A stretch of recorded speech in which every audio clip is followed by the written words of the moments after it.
tudo bem com vocês? Eu fiquei um tempinho sem gravar vídeo porque eu tava com um problema no meu celular. E hoje eu vou fazer um vídeo aqui super especial com uma pessoa super especial, que é a doutora Laíse, que ela vai contar um pouquinho para vocês a história dela nos concursos públicos. Então, Laíse, conta pra gente qual foi o primeiro concurso que você passou. Bom, eu, nova antes da faculdade, passei no concurso de entrar para a faculdade, passei no concurso para técnico judiciário do TJ do Rio de Janeiro. Foi o primeiro concurso que eu fiz. Ainda tinha prova de datilografia, imagina. Então, antes de entrar na faculdade, ela já passou no concurso de técnico judiciário. Então, era segundo grau, Segundo grau. Aí fui fazer faculdade de Direito. Assim que entrei como técnico judiciário, fui fazer faculdade de Direito. Quando me formei, logo que me formei, passei para analista do TJ do Rio de Janeiro. E já formada em Direito, já então? Já formada em Direito, já necessitando terceiro grau, né? Ser bacharel para o concurso de analista. Uhum. Eu passei ali junto, passei para oficial de justiça, para comissário de menores, mas preferi ficar como analista. Passou em mais dois concursos, então, oficial e comissário de menores. O analista chamou primeiro, eu acabei preferindo e fiquei esperando prazo para fazer concurso para promotor, que na época, parece que voltou agora isso, havia uma exigência de 3 anos de prática depois de formada. 3 anos de prática jurídica, que é a exigência que nós temos hoje. Que voltou, retornou. Nos concursos de promotor de justiça, juiz de direito e alguns outros concursos. Quando eu completei os 3 anos, eu comecei a fazer concurso para carreira jurídica. Passei, estava passando no concurso de juiz em Brasília. Uhum. E passando no concurso de promotor do Rio de Janeiro, marcaram as provas no mesmo dia. Quanto Como tempo? Eu morava no Rio de Janeiro, eu entrei no concurso de promotor do Rio de Janeiro. E quanto tempo você estava de formada quando você passou para promotora de justiça? Eu já tinha uns 4 anos de formada e 3 filhos. 4 anos de formada e 3 filhos.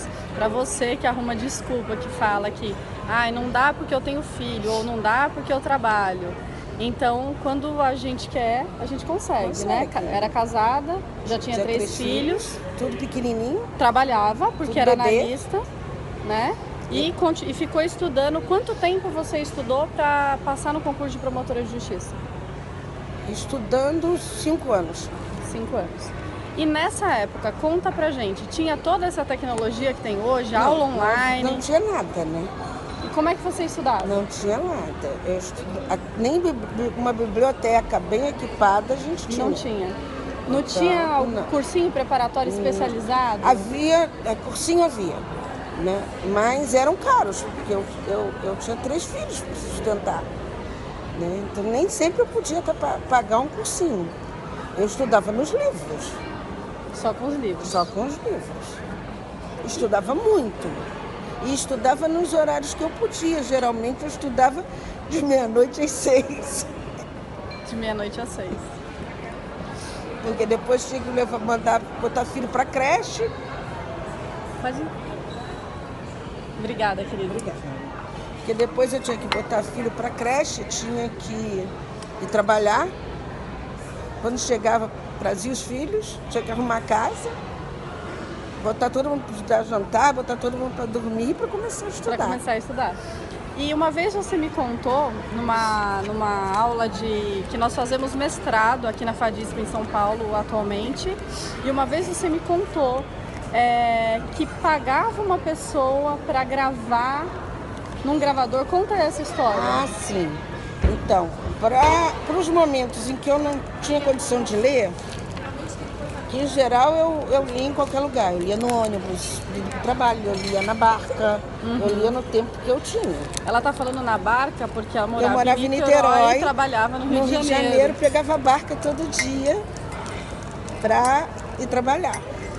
Meia hora que era barca, levava de travessia. Meia hora estudando. Era meia hora estudando na barca. Depois, quando passou a ter ônibus, eu estudava sentada no ônibus 1 hora, que era para atravessar Porto Rio, Niterói, de ônibus, estudando. Mas eu e um grupo, né, não paguei sozinha, nós pagávamos uma moça que lia os livros no gravador de cassete, fita cassete. E nós regravávamos aquelas fitas cassete. E a gente tinha umas caixas de sapato cheias de fita cassete dos livros, e para a gente ir ouvindo nos momentos que a gente não pudesse tá lendo, né? Eu botava o fone de ouvido e ouvindo fita cassete. E era uma das formas, uma das formas de gravar a matéria. Tá. Aí o concurseiro que vai estar aqui assistindo o nosso vídeo vai pensar assim: mas naquela época, né, não tinha tanta concorrência, ou naquela época era diferente. Mas na verdade é exatamente o contrário. Por quê? Olha só, o concurso de promotor que eu passei, até para dar um exemplo, eu dei um azar, por sorte, não, eu dei sorte de ter passado, mas eu dei um azar que assim que eu completei os 3 anos para poder fazer a prova, caiu a exigência dos 3 anos. Então todo mundo fez a prova. Você teve muito mais concorrente, porque até recém-formado podia prestar. Uhum. E aí eram uns 4.000 inscritos. E passaram 17 pessoas. 17 pessoas aprovadas. Não é 17 mil, não. Eram 4.000 inscritos, passaram 17, eram os 17 aprovados. No final do concurso. Então eram 4.000 inscritos e no final foram aprovadas 17 pessoas. 17 pessoas. E você estava entre essas 17 pessoas. Então, porque hoje em dia... Eram 19 e uma foi logo, não chegou a assumir, porque ela também passou no Ministério Público Federal. Uhum. A outra eu não lembro bem o que aconteceu. Mas também assumiu 2 dias e nós, no total, ficamos 17 em exercício. E hoje em dia nós temos aqui a nosso favor toda a tecnologia, né, que o concurseiro tem, aula gratuita, aula paga, aulas online, material de estudo, que naquela época não tinha. Não havia nem telefone celular, não tinha computador, não tinha internet, não tinha Google. Muito bom. Aí, e aí quantos anos você ficou no cargo de promotora de justiça? Aí no cargo de promotora de justiça eu fiquei de 1989 até o ano passado. Até o ano passado.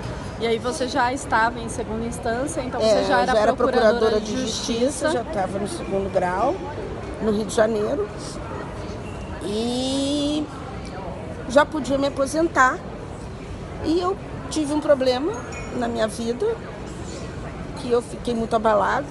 E eu resolvi que queria mudar a minha vida e queria mudar toda a minha vida. E aí resolvi que eu queria me aposentar. E comecei a buscar uma coisa que eu gostasse de fazer. Então olha que interessante, ó. Ela ainda estuda para concurso público. É isso que eu quero mostrar para vocês. Não, porque na verdade até eu hoje descobri que a época que eu mais fui feliz, que eu mais gostei, era de estudar para concurso.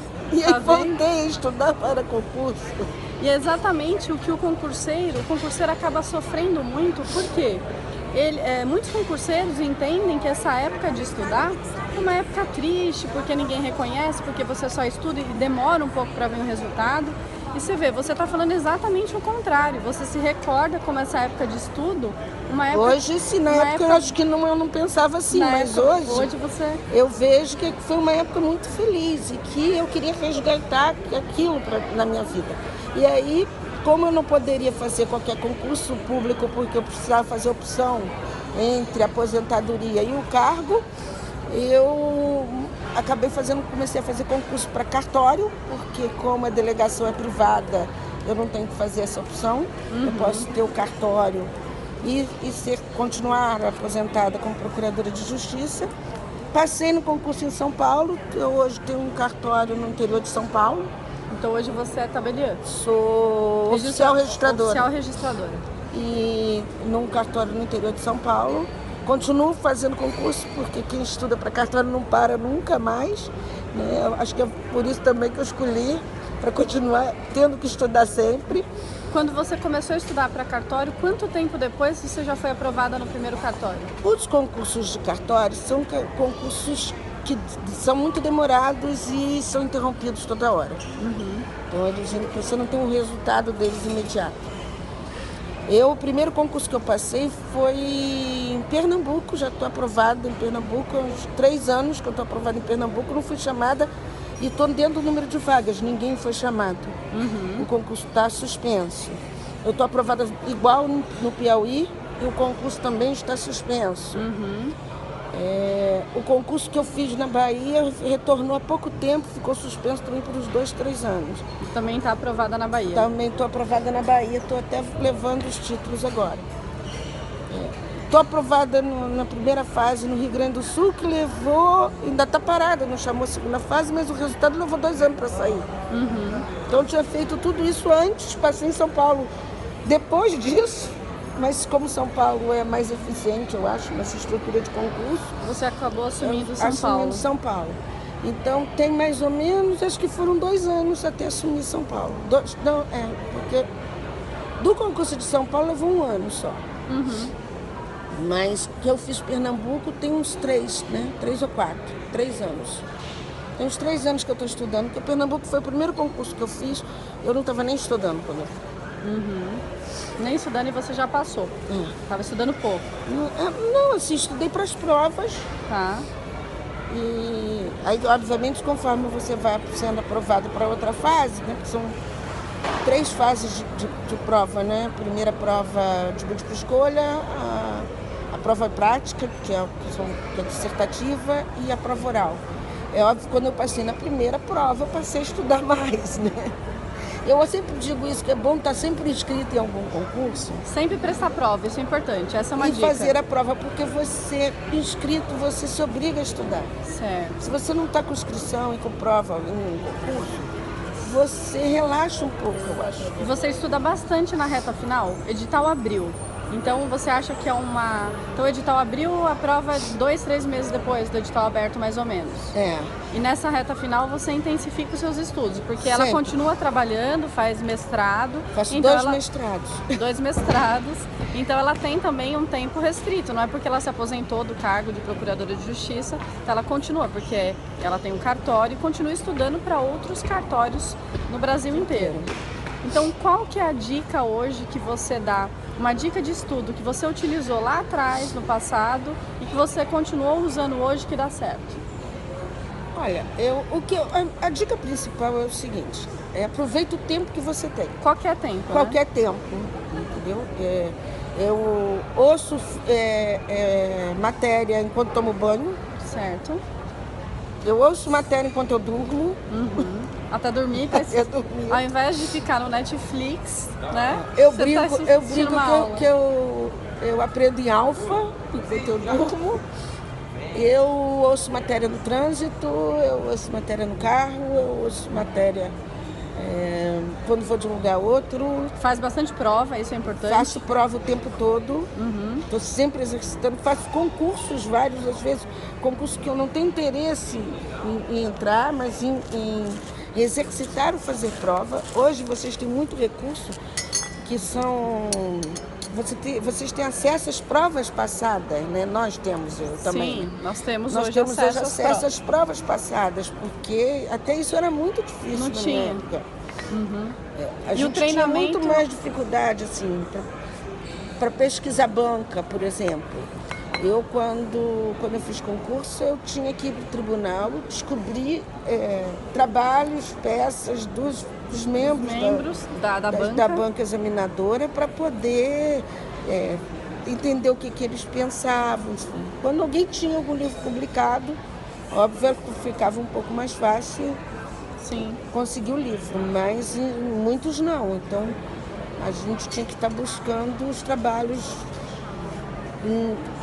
em papel deles, né? Não tinha internet para botar um nome e fazer uma pesquisa. Hoje você vai na internet, faz uma pesquisa, você busca todas as provas anteriores. Né? Isso eu perdia dias para fazer, né?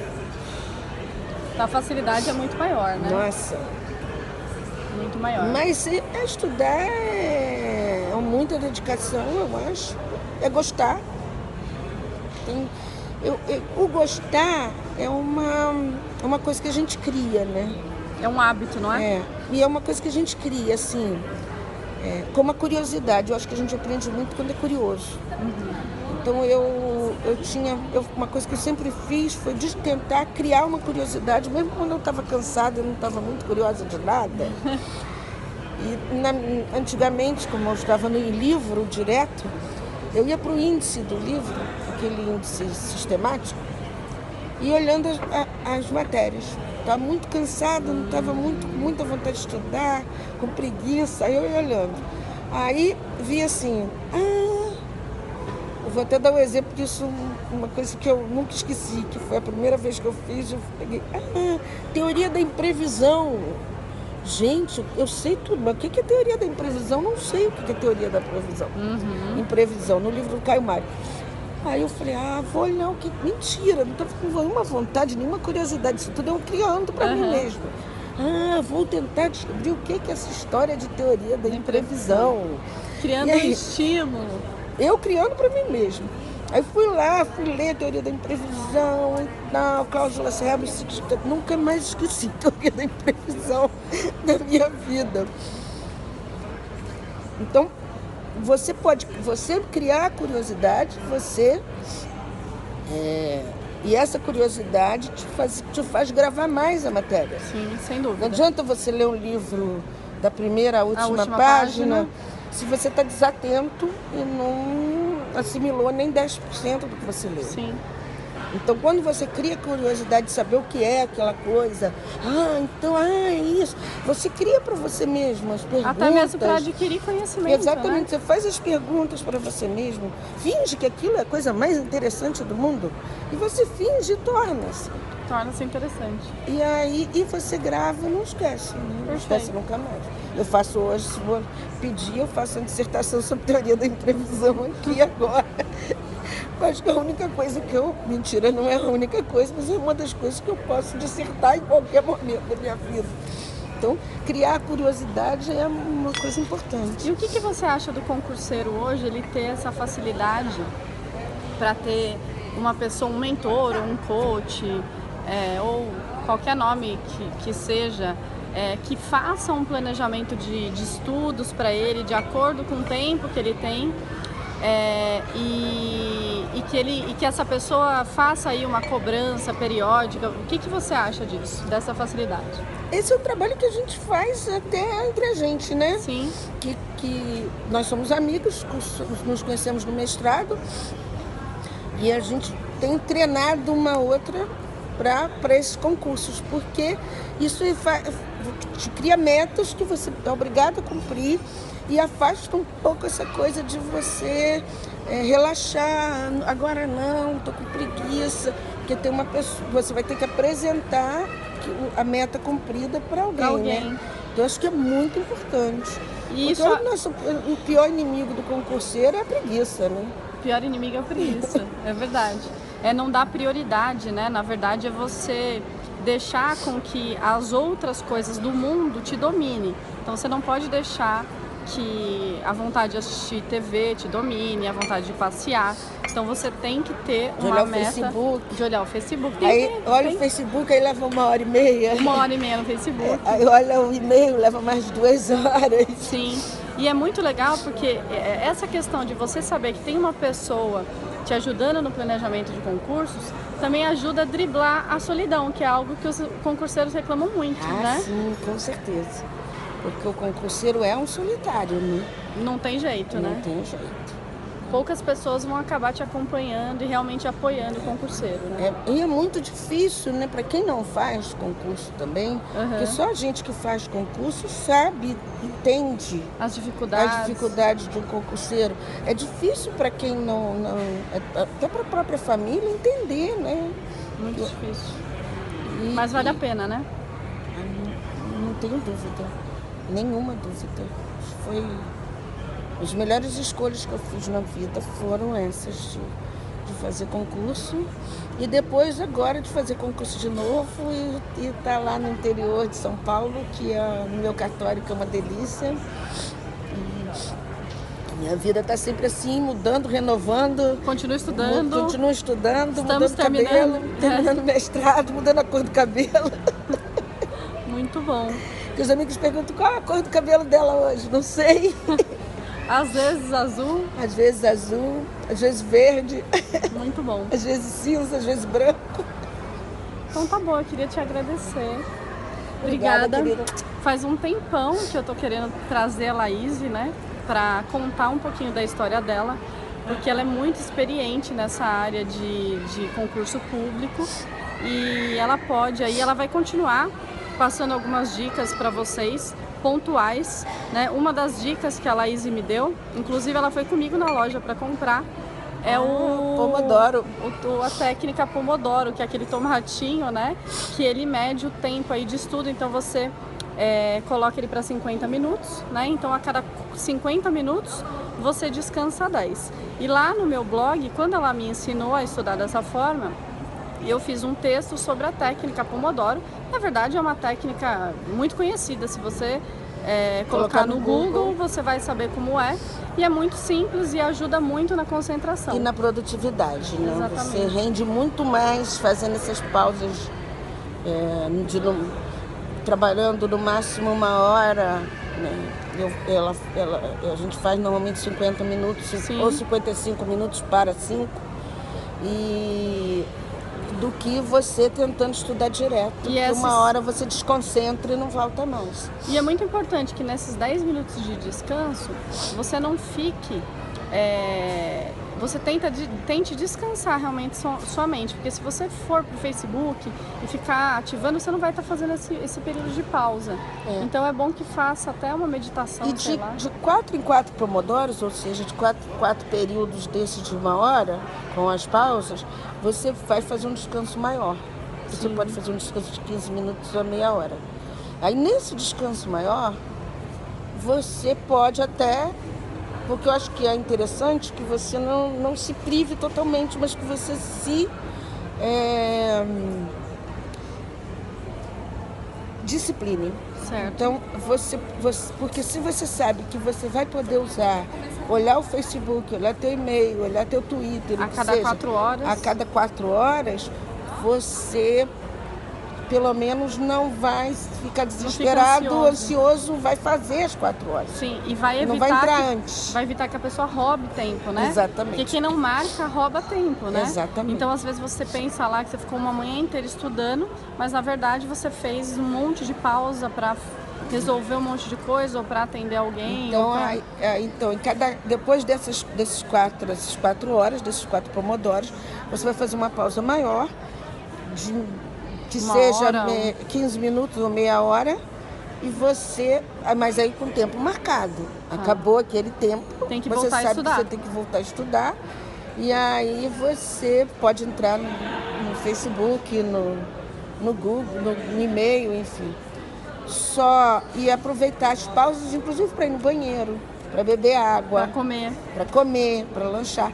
Não fazer isso durante aquele tempo de estudo, aqueles seus 50 minutos de estudo. Né? Se você quiser ir no banheiro, você vai esperar passar os 50 minutos, tocar o sinal para poder ir no banheiro. Joia. Ninguém morre de ficar 50 minutos com vontade de ir no banheiro. Para lanchar, para beber água e tudo. Então você vai render aqueles 50 minutos com inclusão total no que você está estudando. Joia. Então eu queria agradecer, Laís, muito obrigada. Obrigada a vocês.